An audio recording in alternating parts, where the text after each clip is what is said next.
అందరికీ praise lord. దేవుని నామానికి స్తోత్రం కలుగును గాక. ప్రభు మనల్ని ఈరోజు సజీవ లెక్కలో ఉంచినందుకు దేవాతి దేవునికి మహిమ.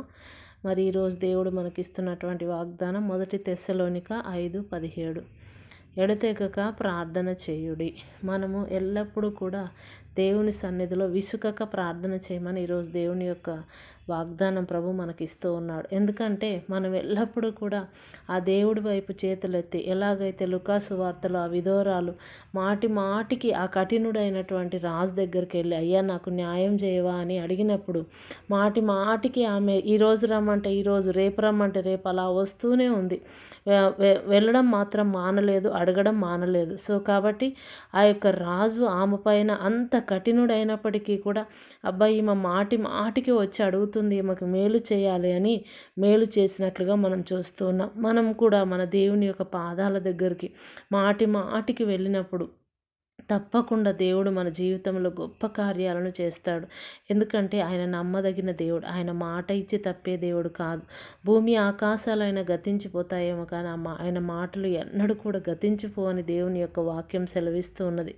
మనం అడిగిన వాటికన్నా, ఊహించిన వానికన్నా కూడా దేవుడు గొప్ప కార్యాలు చేస్తాడు. ఎప్పుడంటే మనం విసుగక ఎడతెగక ప్రార్థన చేసినప్పుడు దేవుడు గొప్ప కార్యాలను చేస్తాడు. ఆయన మన మనవిని ఆలకించే దేవుడు ఏంటో ఉన్నాడు. దావీదు దేవుని సన్నిధిలో ప్రార్థించినప్పుడు దావీదును దేవుడు కాపాడాడు గొల్లియాతు బారి నుంచి. అలాగే మరి దానియేలును కూడా సింహంల గుంటలో నుండి ఆయన చేసిన ప్రార్థనే కాపాడింది.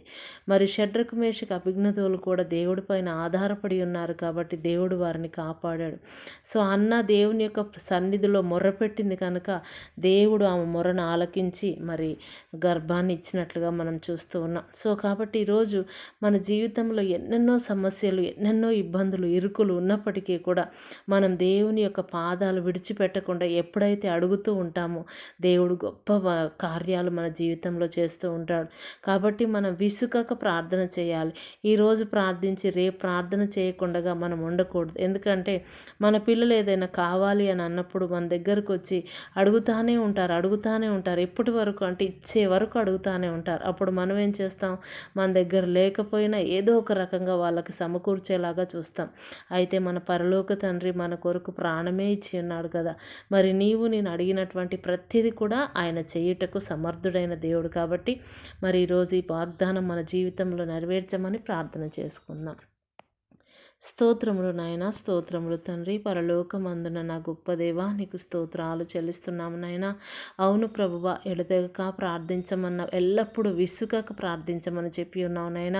మేము ఎల్లప్పుడూ కూడా ప్రభువా అయ్యా మా యొక్క విజ్ఞాపనలు నీ సన్నిధిలోకి నాయన మాటి మాటికి తీసుకొని వస్తూ ప్రభువా అన్ని విషయాల్లో మేము మేలు పొందుకునే కృపను దయచేయండి అయ్యా. విసుగకుండగా ప్రభువా నిరంతరము ప్రార్థించే కృపనివ్వమని ప్రార్థిస్తున్నాం తండ్రి. ఈరోజు ఎంతమంది విడుదలైతే విసుగు చెంది ఉన్నారు ప్రభువా, ఇదిగో నా శరీరంలో ఈ రోగము నన్ను విడిచిపెట్టట్లేదని నాయన అయ్యా అలసిపోయినారేమో ప్రభువా. ఈ కష్టాలు, ఈ బాధలు, ఈ శ్రమలు ఇంకెంతకాలం అని నాయన అయ్యా ప్రార్థించలేని స్థితిలో ఉన్నారేమో ప్రభా. దయచేసి అట్టి వారిని ప్రభా ఇప్పుడే నువ్వు దర్శించమని నాయన వారి జీవితంలో గొప్ప కార్యములు చేయమని ప్రార్థిస్తున్నాం ప్రభా. ఈరోజు నాయన విదేశాల్లో ఉంటున్న బిడ్డల్ని కూడా దర్శించండి అయ్యా. వారికి నువ్వు తోడై ఉండండి ప్రభా.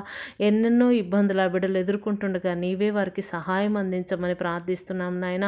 అనారోగ్యంలో ఉన్న ప్రతి బిడ్డను కూడా బాగు చేయమని నాయన. ఈరోజు ప్రయాణిస్తున్న ప్రతి బిడ్డ రాకపోకల్లో తోడై ఉండమని యేసు నామములో ప్రార్థిస్తున్నాం తండ్రి. ఆమెను అందరికీ ప్రైజ్.